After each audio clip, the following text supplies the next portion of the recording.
Unreal. A game about flying space wizards, angry dragons, horny rabbits, and... oh my. Unreal was Wizards and Dragons during early development, but it broke from the trends at the time to become the evolution in gaming software, and a template for future games to beat their chest at. Unreal beat Half-Life to stores by 6 months and remained a graphical and technological superior beyond the release of Valve's seminal shooter. The catchphrase said it all. It's called Unreal because it is. Trite, self-aggrandizing, but absolutely true. Unreal's initial showcase was so impressive that multiple studios lined up to be the first to license the engine for their own games. Despite Unreal's technical and visual achievements, it's been relegated to the bargain bin of gaming history by a sizable portion of the gaming community, overlooked for other games of the era. The jostle between Unreal and Half-Life was inevitable. Both were doing something different which shaped the gaming industry in fresh and exciting ways. Both deserve their place among the 3D pioneers of the late 90s. This video won't compare Half-Life to Unreal, or riff on how I think Unreal is a superior title. No, I'm not building one title up by tearing down another. Instead, this video is my experience with Unreal, how it shaped future gaming experiences, and why it still hangs in my memory like a stubborn tentacle over 20 years later. Unreal deserves recognition among the titans of gaming industry. Perhaps after this retrospective analysis, you'll agree. Before we continue, I strongly urge you to check out the Unreal Redux project after you've watched this video. Link in the description, I'll remind you again at the end, don't worry. Unreal Redux is a passion project by a modder called Krulor and features new interactions, weather effects, and improved lighting and effects, to name a few, all while remaining as true to the original Unreal design ethos as possible. And you thought Na Pali couldn't possibly look any better.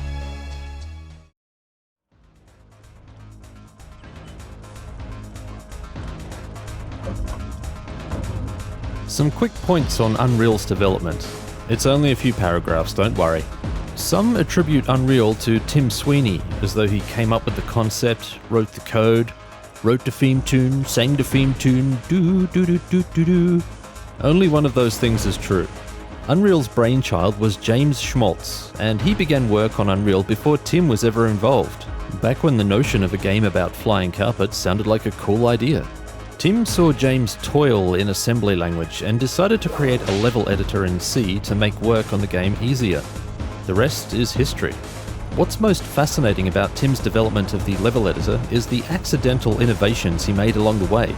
Key features which made Unreal Ed so powerful crystallized from assumptions that Tim had about gaming engines and level editors of the time. They grew from an envious glance at the competition and trying to replicate what he believed he saw. One example was born from a demo scene from a hardware company which landed on Tim's lap.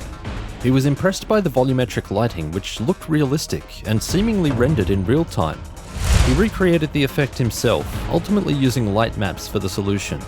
When he shared his work with the hardware company, they admitted that their scene was a static picture from 3D Studio Max because they hadn't figured out how to do it in real time. Another engineering feat, and arguably the most important, was Tim's real-time BSP, which stands for Binary Space Partition. Crudely put, a BSP is a way of organizing levels and objects into a hierarchy. Tim saw John Carmack's impressive work on BSPs with the Quake engine, and believed that the wizardry was done in real time. Believing that to be the new standard, Tim engineered a real-time BSP. What he didn't realize until later was that Carmack's editor was doing a number of other processes offline, as Tim puts it, which meant that it wasn't running in real time. Tim catches a lot of flack for Epic's current practices, but credit where credit is due. The man was a pioneer. There was another quote now lost to the depths of my search history which said that a friendly rivalry sparked among Unreal's development team. It became a competition of one-upsmanship to see who could create the most detailed and stunning props and environments. This is important because it feeds into Unreal's core appeal, which we're about to get into.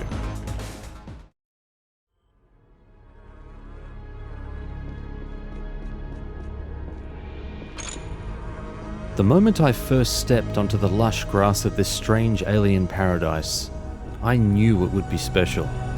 Winged creatures wheeling in the cloud-washed sky, a sun and planet elbowing for aerial real estate beyond the atmosphere, crisp canyon walls alive with a vibrant light and colour virtually unseen in games at the time. That moment encapsulated in emotion, overwhelming awe. I reflect on this moment the most. It was the argument ender among my friends at the time. FIFA's gameplay is the best. Look at the animations, it's like watching a real match. Nah, GoldenEye is incredible. The gameplay, the graphics, it actually looks like the James Bond guy. Come on man, Quake 2 fucks all the competition. There is no competition. Unreal released at a time when imagination still played a key role in the gaming experience, a time when technology hadn't completely usurped that vital immersive function. Exploration, discovery, and the wow factor are the beating heart of the Unreal experience, and the second level, Anaylsis Falls, does an amazing job of impressing this. It may not seem impressive now, but visuals like this were at the bleeding edge of gaming in 1998. Think how Unreal Engine 5's visuals make people feel now. That sort of evolution. It was a literal game changer, and the tease of possibilities offered a tantalizing glimpse of the future. Other shooters at the time piped action through condensed areas or shrouded large areas in fog to limit the draw distance and stop hardware from melting. Unreal opened Pandora's box by introducing an unprecedented sense of scale. Look at this! Unreal did what Star Wars achieved before it, invoking a sense of grand scale and relative insignificance. Everything in Unreal is large, even whoever sleeps in these beds. It heightens the feeling of isolation on a distant, uncharted planet tucked beneath the folds of space. The approach to Sunspire is one of the grandest vistas in the game. At first glance it feels as though a few steps and an extended hand would touch the cool earth and stone of the great structure, pitted with moss and age. But the ancient structure doesn't grow in a few steps, nor a dozen. It takes time for the Sunspire to reach above the player, a neat trick of depth. Unreal was one of the few games I remember playing at the time which wasn't throttled to death by fog. Distance fog was a technique used to prevent hardware from melting into a toxic slurry when processing pretty pixels. Unreal hit the market at the tail end of the software rendering era, just as video cards had become commercial, and it needed good hardware to run well. Even then, draw distances were impressive in software rendering and lower resolutions. Everything was fully visible, rendered in real time, including the enemies roaming the wilderness. Environments are filled with native fauna to counter the emptiness that comes with spare geometry. Birds wheel overhead, riding in visible drafts. Rabbit-like herbivores nibble at the grass, unperturbed by the extraterrestrials walking among them. Torpedo-shaped predators lurk in the bodies of water, waiting on the promise of warm flesh. Insects flit through the tropical heat, their directionless zigzag dance mesmerizing. Flies buzz busily over bodies. And this fly? He's creepy. The large environments meant that there was little computing overhead for much else. Canyons were devoid of trees, boulders, and other details which flesh out a world and make it feel grounded. No one cared in '98 with stunning views like this, but it's noticeable as time marches on and game templates are now flushed with clutter. Some locations are meant to resemble the familiar, like this bar, and it's here where a lack of detail is most noticeable. A lack of objects is easy to overlook when Unreal feeds you these.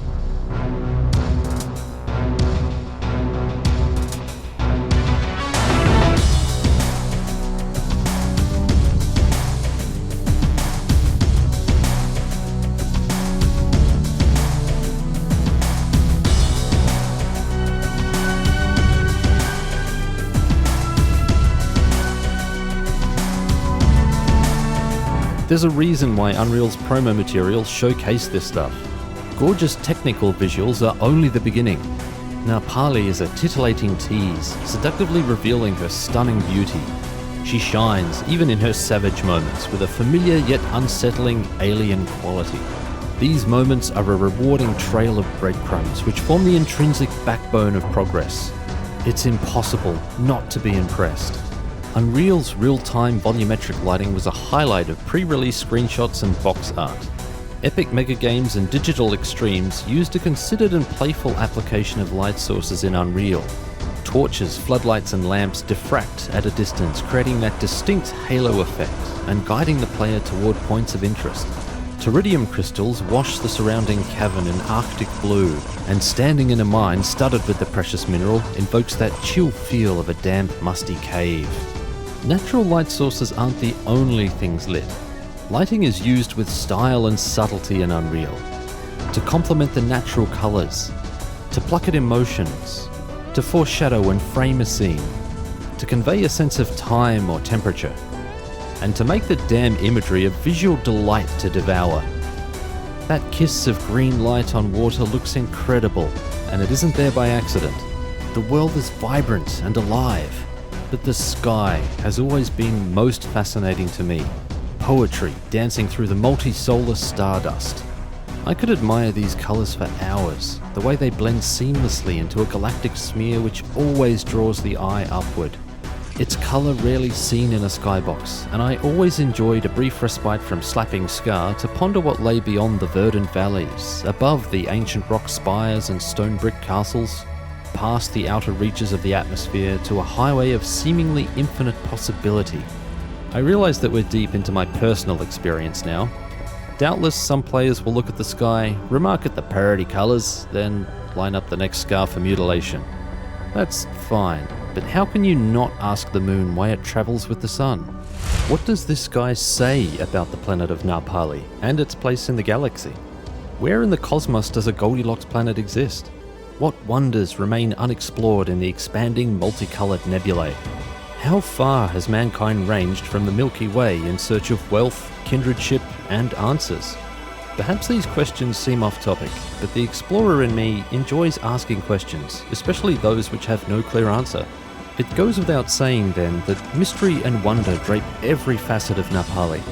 An underground passage, the approach to a temple, a red-eyed dragon carved into the rock deep inside a monastic stone tower, a flock of islands spread impossibly across the sky for reasons unknown, signs of sentience coexisting with nature. It's pure, unpretentious, and creative. A refreshing backdrop for this grand saga to unfold upon. There is technology on Na Pali too, advanced things, electrical things buried inside mines, crashed spaceships, gigantic crystals of unspoken power which roar and crash from slumber. Is it wrong to ask questions of this mystery, knowing that the answers are beyond reach? Unreal doesn't mind if you ruminate. An ethereal soundtrack amplifies the emotional power of exploration. To say that it's immersive or complementary downplays the huge importance of Unreal's music in invoking emotion, setting tone, and building a heady sense of awe. The tempo, sounds, and composition of each level are in harmony with the journey. The airy, whimsical synth of Harabed Village. The desolate, beautiful discovery of Na Pali Haven. Sunspire's light tinkle of wonder, backed by a somber, bassy hum. Unreal plays on the brain's association with light and sound to forge unforgettable memories in the giddy moments of discovery. The music dynamically changes during combat, upping the tempo. It's another feature which wasn't common at the time. It presses a sense of urgency upon the player, triggering that sweet fight-or-flight response. You might wonder where you've heard music like this. Not many places. Unreal's composers, Alexander Brandon and Michiel van den Bos, would go on to compose the Deus Ex soundtrack, which contains similar themes, but there hasn't been anything like Unreal's soundtrack since.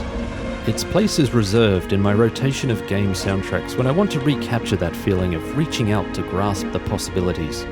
Unreal is my go-to example when people question how game soundtracks affect the player experience.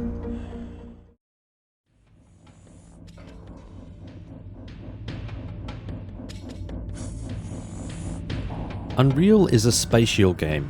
It makes full use of three-dimensional environments. Enemies, weapon pickups, and secrets exist beyond the eyeline of the player.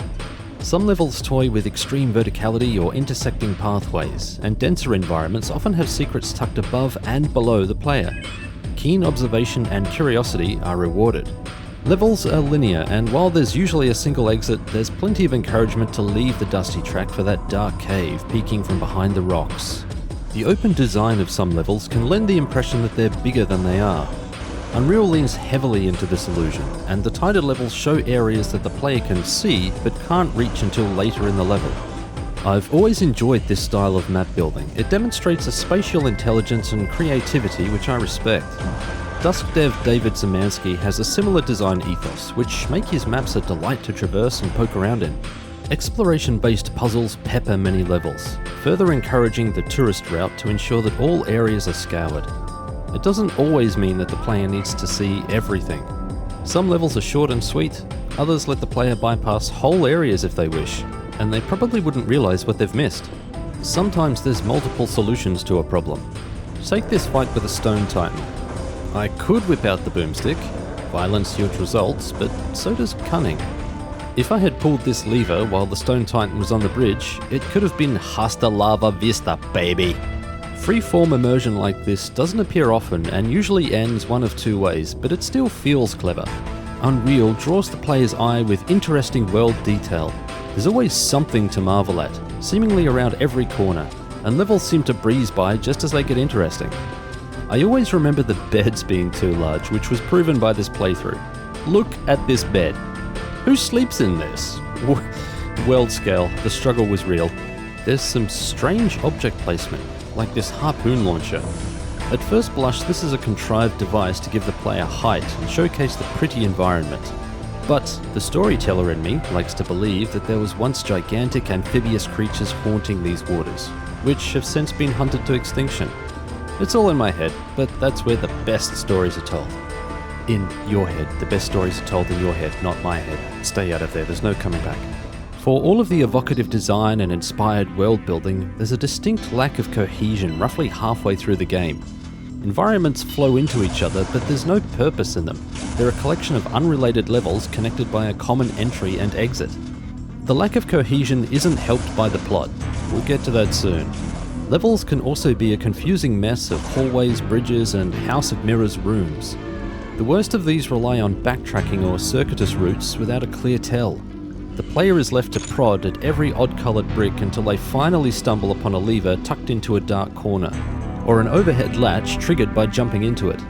Later environments are gated by find the switch puzzles, forcing players to perform some contrivance to progress a couple of steps further.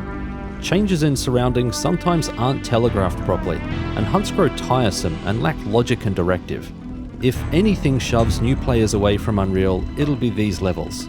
Thankfully, there's only a few, and they're scattered throughout the campaign. The biggest hump is the gnarly Water God Temple.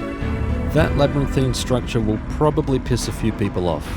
These meandering qualities have led some to refer to Unreal as a tech demo. There's no doubt that Unreal is chock full of showmanship, just check out the catchphrase. But this is lazy thinking. Unreal was a concept before a line of code was tapped out, before the development team had met. The project grew in ambition, as projects often do, and the team knew they had something special, something to build upon and improve. There are too many assets which required models, textures, sounds, actual investments of time, energy, and cash. Unreal was an earnest attempt at championing the direction of gaming. It's disingenuous to say that it wasn't influential in changing the course of gaming forever. The reason why belongs in another video.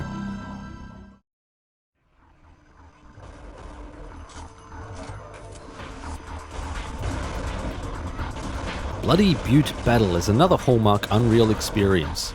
Unreal released at a time when mouse look hadn't completely replaced keyboard look. Gamers were slow to leave the old ways, you see. But Unreal was developed with frenzied combat and a devious AI in mind. Quick speeds and quicker wits were necessary to remain above the bottom rung of the food chain. Like many players at the time, I was forced to evolve my playstyle thanks to Unreal. Mouse look is as instinctual as breathing now. Back then, it was like rubbing your head and patting your tummy simultaneously. You don't believe how much skill is involved in FPS hand-eye coordination? Give the game to someone who doesn't play video games and watch. Hell, there's even a slider for game speed in the settings. The devs knew that some players would struggle. The introduction to Unreal's combat is sudden and palpitative. The approach is contemplative, slow, beckoning. The mine entrance is the only way off the plateau that the Vortex Rikers ploughed across. Crates, a lift, nothing out of the ordinary. A few paces in and the rock sings with the sound of gunfire, followed by a growl and cry as a body crumples into a wall. The music swells, shit's getting real. The Brute is a common enemy throughout Na Pali. I've always loved this introduction. It's a hard gear shift to the slower events preceding the moment. Up to now, the player has indulged their curiosity, poking through belongings and bodies, enjoying the majesty of Na Pali's natural beauty, generally allowed to progress at their own pace. The brute's appearance is sudden and violent, and his intimidating bulk moves surprisingly fast, forcing the player to confront it. As cool as this encounter is, it isn't the one which players remember most. I'll bet most overlook the brute encounter for that one iconic moment, which is impossible not to talk about.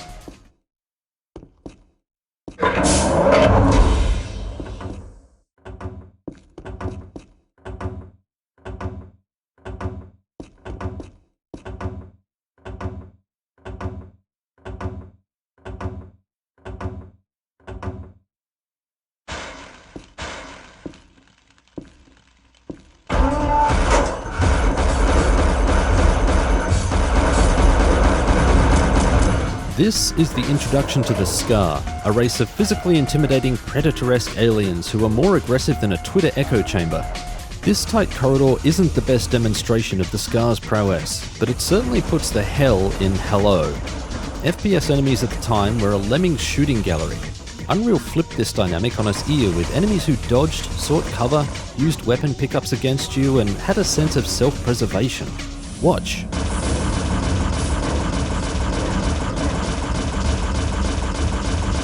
This Scar begins the fight wanting to inspect the inside of my skull.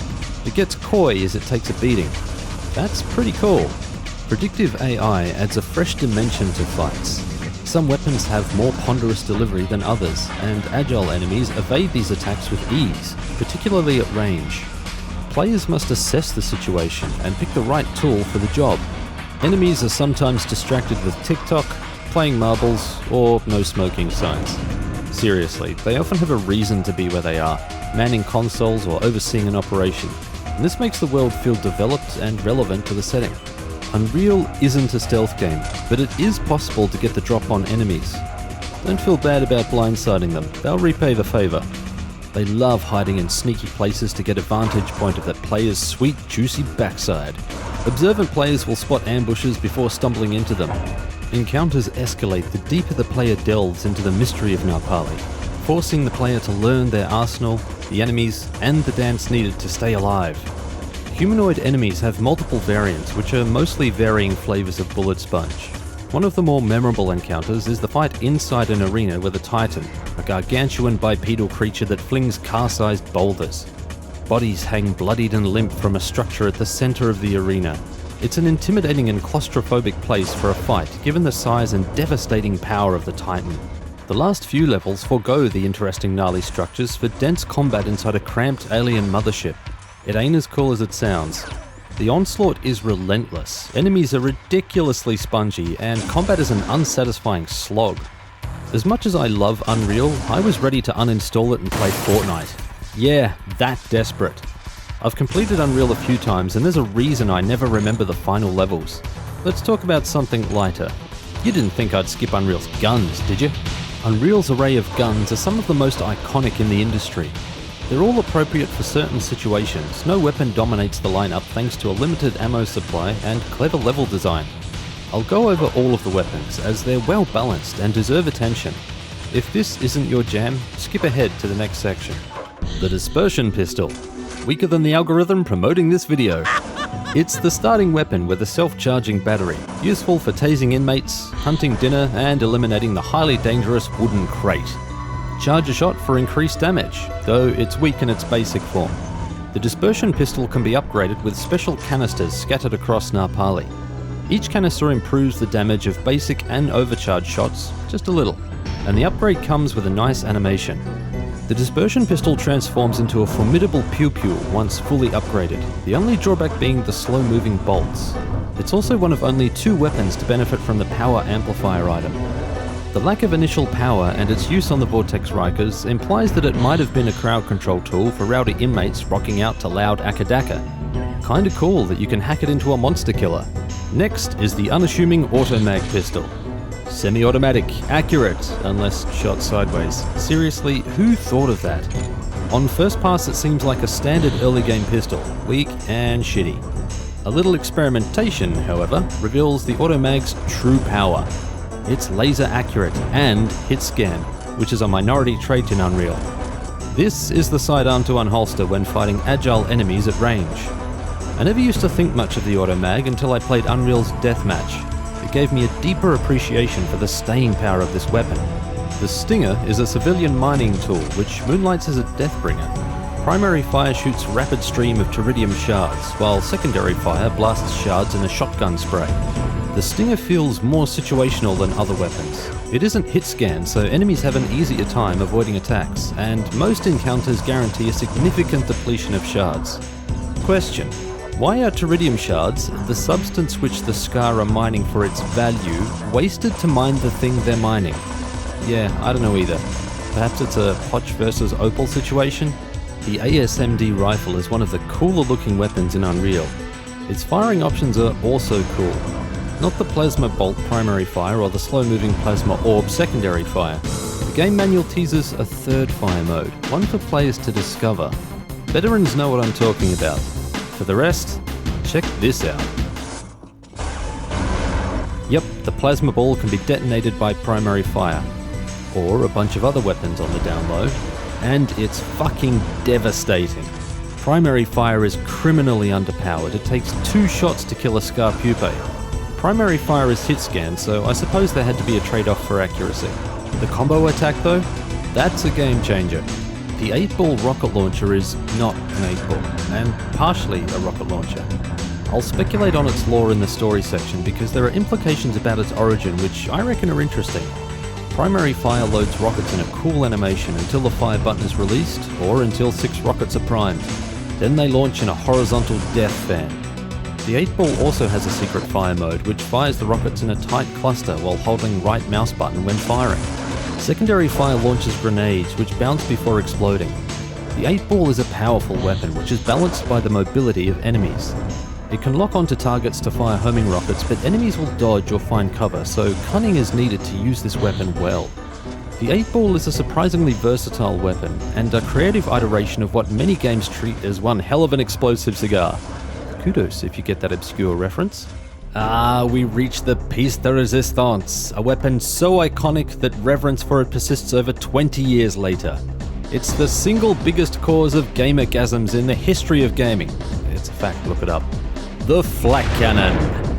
Primary fire blasts metal shards which ricochet and shred enemies. I love the schlock sound of metal punching flesh. Ooh, catharsis right there. Secondary fire launches a flak shell that explodes on impact. The damage of this weapon is unparalleled, the satisfaction of firing it unrivaled.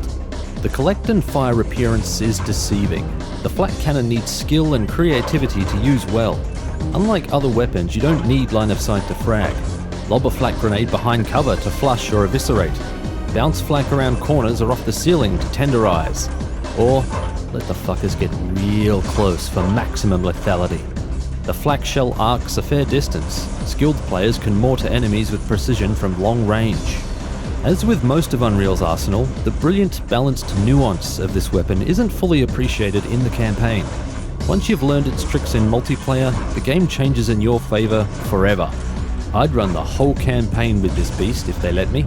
The GES Bio Rifle is a strange cat. Part sticky mine, part flamethrower. In application, not aesthetic. It fires blobs of Teridium waste. Yep, the Scar weaponized waste. Groovy. The volatile gunk sticks to surfaces and detonates after a short time, but the bio rifle is best used to smear a barrier and saturate enemies into corners. It's creative and fun, but not as versatile as other weapons. Still, you didn't see many weapons like this at the time, and it held its own against Na Pali's terrors. The Curio. Bio rifle ammo pickups are 25 kilograms each. 25 kilograms each! That's 100 kilograms with a full ammo count, and that's only the bio rifle ammo. Who is the protagonist? What is the protagonist? The Razorjack is another oddball device. Primary fire spits out a sharpened disc which can decapitate enemies. Secondary fire launches a disc which can be controlled in flight. The Razorjack is cooler on paper than in reality. Blades travel relatively slow, giving the Scar a huge window to dodge. It's most effective against slow targets or when filling a corridor with death. Kinda amusing too that the player can decapitate themselves if they're careless. The Razor Jack is a fallback weapon when ammo runs dry for something else, but it's still fun to use. The inappropriately named Assault Rifle is Unreal's sniper rifle. Secondary fire zooms in when held. I always liked the design of this weapon with its wicked scar claws at the end of the barrel. Levels can be expansive, and the development team realised an opportunity for long-range lovin'. The assault rifle also holds up well in the frantic frivolity of multiplayer, and even a shot to an armoured torso causes considerable damage. The final weapon to round out the arsenal is the not-so-minigun. The minigun shares an ammo pool with the automag pistol and does what it says on the tin. Secondary fire doubles the fire rate and ensures that the thing in your crosshair gets tenderized real quick. Multiplayer showdowns against a competent minigunner end quickly, and it's just as fearsome in the campaign. There's a quality about the minigun I always liked. I'm not sure if it's the damage, the visual design, or the way the barrels mesmerizingly thread around each other when it fires. The nuance with this weapon comes from its shared ammo. The automag is too useful to frivolously burn rounds, so the minigun is a get-out-of-jail-free when something agile needs to die quick. Unreal's weapons complement level design in thoughtful ways, and vice versa. There's an undeniable synergy at play, the sort of creative balance not often felt with weapon designs in current day. Unreal's weapons are exotic, powerful, and possess an air of curiosity about their design. They still stand out from the crowd, which has only got harder to do over time. A final comment. Enemies feel too spongy at times, and the head hitbox doesn't quite line up with some character models. I had to shoot low with the assault rifle, which felt weird. Tomato sauce on cereal weird. Minor blemishes, but still worth mentioning.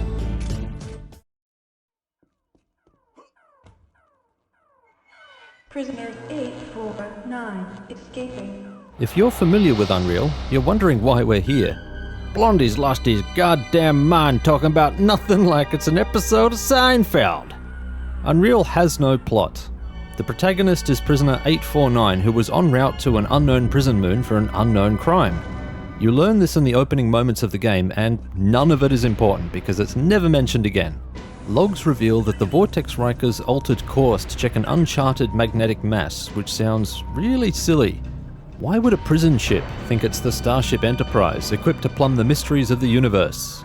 The magnetic mass is mentioned again and again in logs scattered throughout the journey, and the source of this phenomena becomes the player's ultimate destination. The protagonist has no reason to visit the mass outside of a feline curiosity. No reason to believe there's anything safe and happy and rescue-worthy at the heart of a phenomena that not only brought down the Vortex Rikers, but the ISV Kran and the mercenary ship Tyranniax. This destination seems more foolish when logs mention an alien mothership which is settled within the mountains and appears to be the source of the magnetic disruption. To compound things, the protagonist has no urgency, no motivation, and no goals. They have zero personality, don't react to anything in the world, and have no way of conveying their thoughts to the player. The reason for traversing Na Pali, we're told by the manual, is the desire to get the hell off this planet. Seems like a wasted opportunity to tell a story, right? Well, no, not at all. Unreal's best qualities reveal themselves when players take the time to explore and soak in the emotion-laden moments of awe and wonder. The player character is a vessel in this world, a way of exploring Na Pali without the burden of story or characterization colouring the experience. It's raw and unfiltered. It's all authentically the player. This is their experience, not the protagonist's. Players can ponder the harsh toil of the Rajagar mines, marvel at the serenity of the Chisra Nali water temple, reflect on the origin of the Dark Arena and its purpose in Nali culture, and speculate how and why islands float in the sky. They can do this because the game stands aside to let them.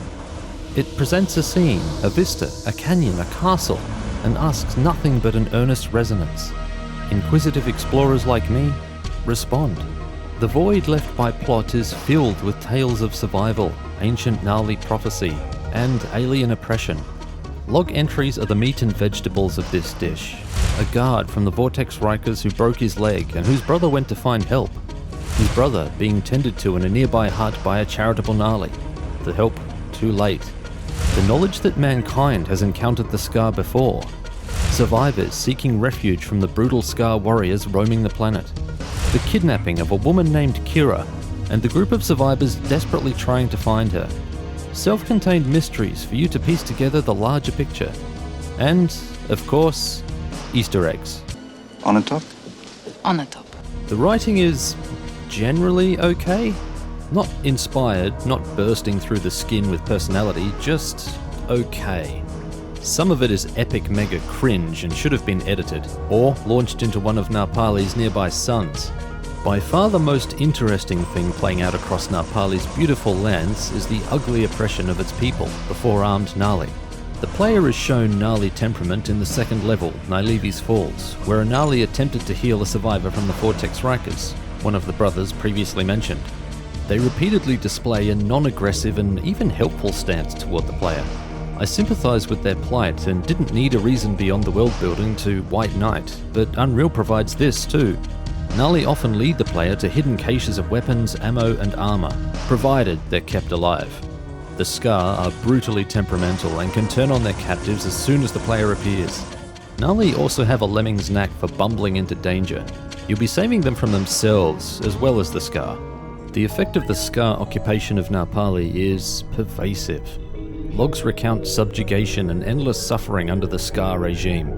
Nali are forced into hard labour to mine Teridium, and torture and crucifixion are a common sight. I found a log where the mercenaries even mention using them as fertilizer. The disdain for native life is staggering.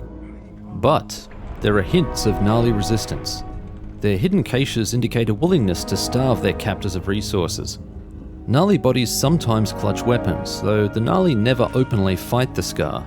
It's uncertain whether these Nali fought back or were simply ferrying items to a hidden cache. My favourite example of the indomitable Nali will is the secret building of worship at Harabed village. The Nali have stolen a Scar weapon and hid it in the bell tower. Nali are found in prayer when the player enters, and the player's entrance enrages the Scar guards who immediately attempt to cleanse the congregation. Protect the Nali, and they open a hidden path to the bell tower where the player can acquire the flak cannon. There are many moments like this throughout the game, but this one is the most memorable and emblematic of Nali's suffering and resistance. The Nali are a deeply religious race. Their way of life is simple, seemingly monastic, and this appears to be a deliberate attempt to attune with nature and a more natural way of living. Their temples and old stone structures imply a culture which has existed on this planet for centuries, if not millennia. Interesting then, that the manual states that the Slith, the serpentine water-dwelling creatures, are distant cousins of the Scar. Slith are commonly found near water, and their presence doesn't appear to be related to the Scar occupation, even if they aren't openly hostile to them. The Slith presence on Na Pali implies one of two things.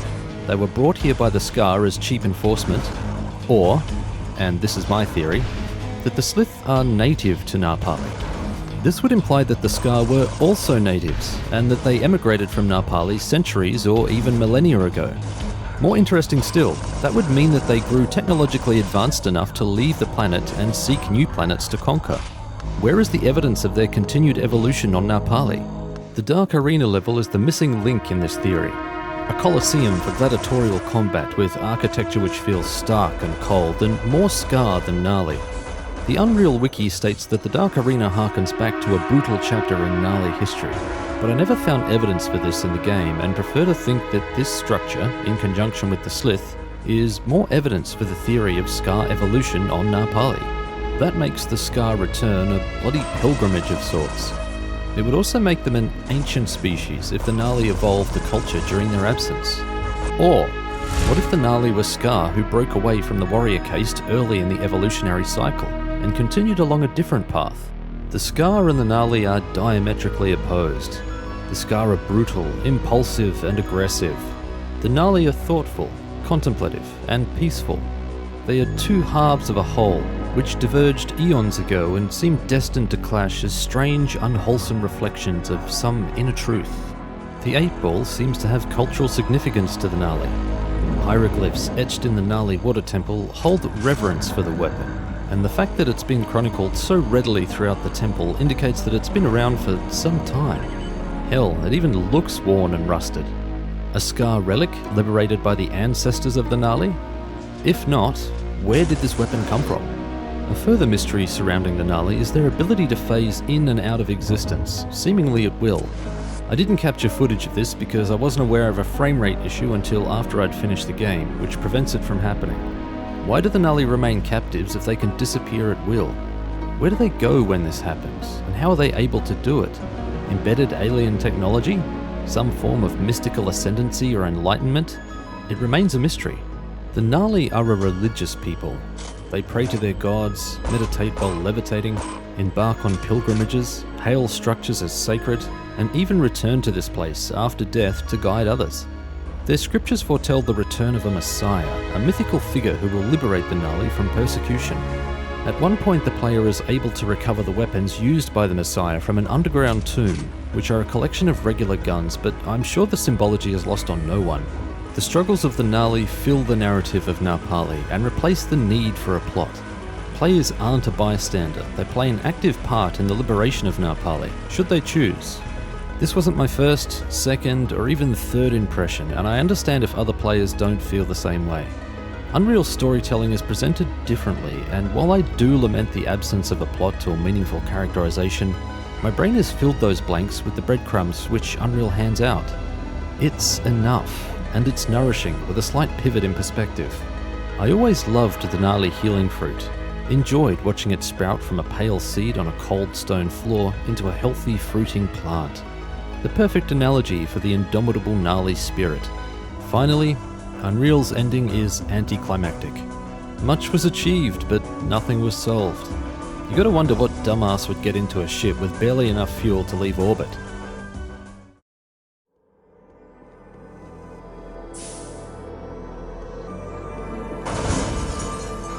Return to Na Pali is the official expansion pack for Unreal, developed by Legend Entertainment. Players reprise the role of Prisoner 849 as they, return to Na Pali. The expansion includes a host of levels which were cut from the original game, 3 new weapons, new creatures, and a hell of a lot of scar. Return to Na Pali was intended as an homage rather than a reimagining or a brand new story. I don't remember much about my original playthrough of Return to Na Pali, and that's a shame because it expands upon many of the design concepts set by Unreal. It's a different beast, the flow of the levels, the detail of environments, the thrust of combat. Levels are big and expansive. Enemies are badder and more populous. 2 new enemies make the team roster. Predators, not those ones, and spinners, not that one. Not that I wanted annoying creepy creatures lurking in the darkness, but I got them. Gameplay is compact thanks to the smaller number of levels, and the timing of weapon pickups is condensed too. Many of the original weapons will be in the player's grasp in the first level, and this is a sign of things to come. Return doesn't hold back, throwing the player into the fray immediately and more frequently. The first significant weapon pickup is one of 3 new weapons, the Combat Assault Rifle. This hit scanner has an insane fire rate and shreds enemies quicker than the minigun, but it burns rounds like hot chili out of I was initially resistant to the inclusion of the Combat Assault Rifle, but it's well balanced, with infrequent ammo pickups and the ridiculous fire rate. Dedicated grenade and rocket launchers round the arsenal.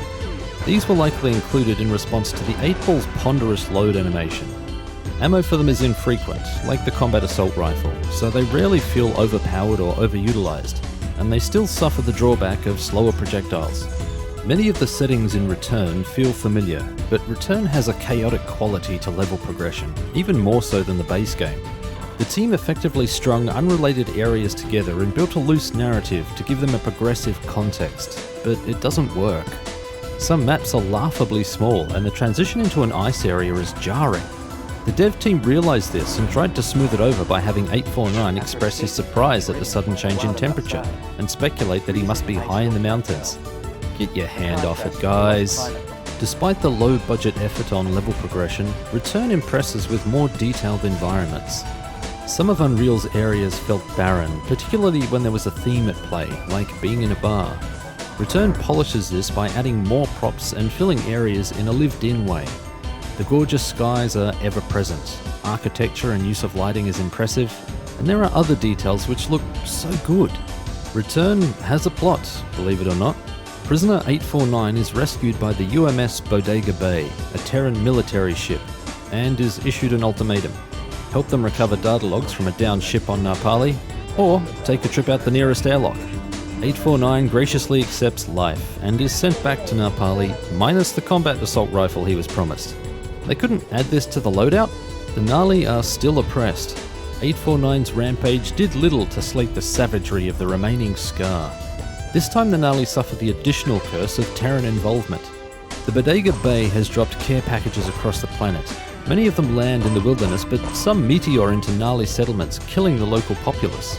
Raises an interesting conversation about humanity's involvement in this conflict, but this is never explored beyond a few log entries. Another new feature in Return to Na Pali is a voiced protagonist. We might think that some oral personality is a good thing. We should be careful what we wish for. The voice acting is C-grade at best, and the writing is... The less said about the writing, the better. The plot is a stapling together of individual fiction components poorly executed. Think of a kid with an actual stapler, a ream of loose paper, and a devastatingly short attention span. It's more glaring because an attempt was made and it's just so awful. An audio brief plays at the end of some levels, recounting what has happened and speculating what's to come. The quality speaks for itself.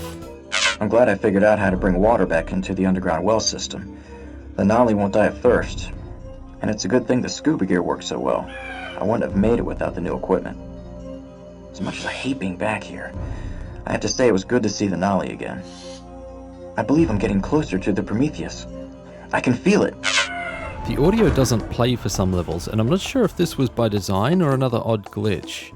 849 has no urgency or worry. It's someone forced in front of a mic to record lines of dialogue and they're thoroughly disinterested. It doesn't sound like a hardened criminal who survived the journey and crash of a prison ship. Here's a cute line where 849 accidentally receives the comms of the Terran military after he recovers the data core. At least, I assume it was accidental. By some miracle, the translate communication system on the Prometheus is still working. While I was exploring the comm center, I came across this exchange captured and recorded by the computers. New space warship UMS Bodega Bay. Prepared to take whatever steps are necessary to ensure the success of Operation Talon Hunter. Acknowledged.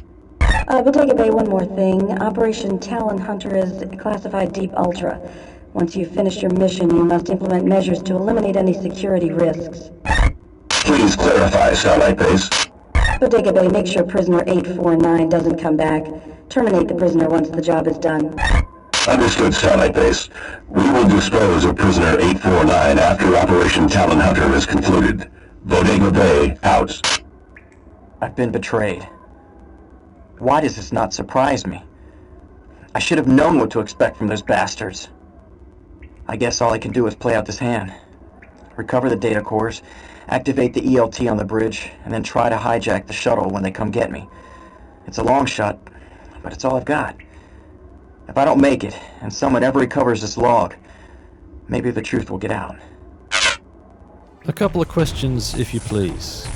Who talks this nonchalantly after they've been screwed over? And who the hell wrote this dialogue? Even this doesn't hold a candle to the end cutscene. Bodega Bay shuttlecraft, please authenticate. Authenticate immediately or we will open fire. You were warned. We are opening fire.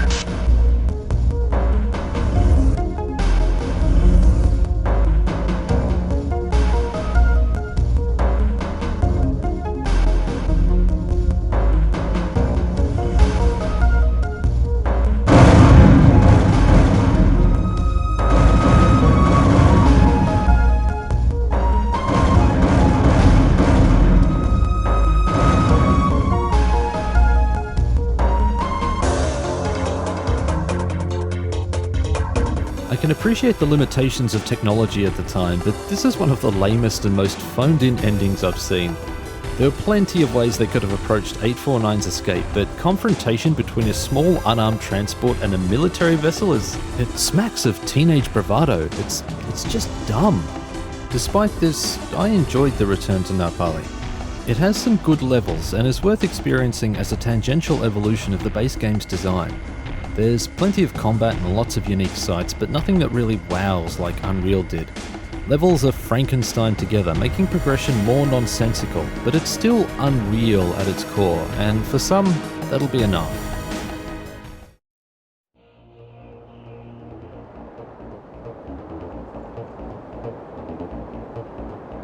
Unreal Tournament launched the Unreal brand into competitive servers around the globe, but the carnage began with Unreal. More specifically, its multiplayer. The community I played with on my nearest server wasn't populated 24/7 like many servers are now.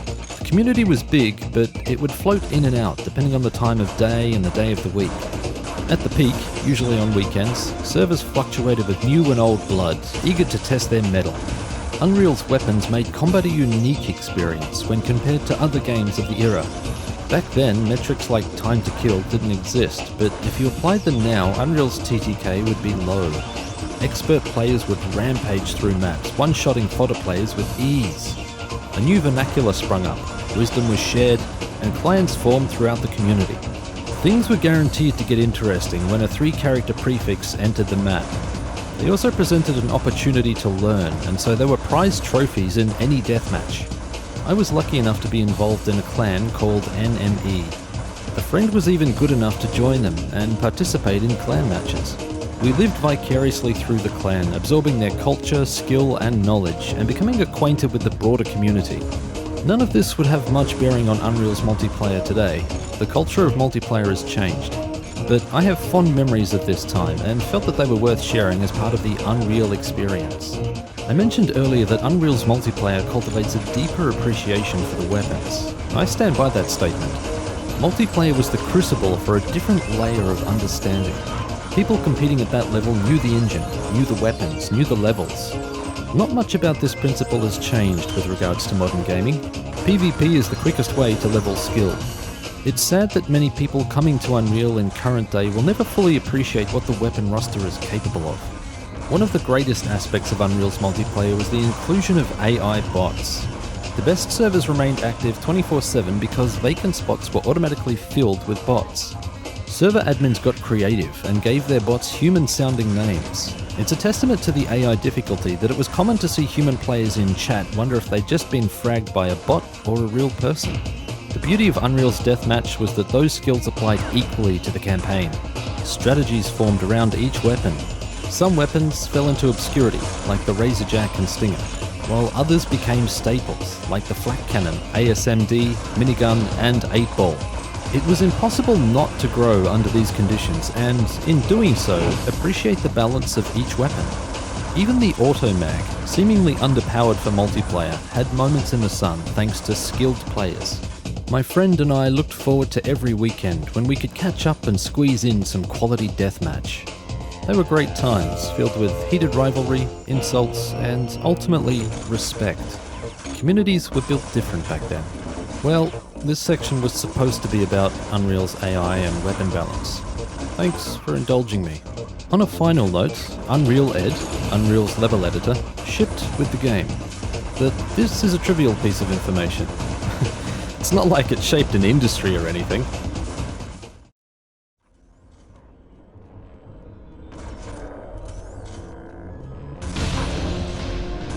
Unreal will always be fond memories to me.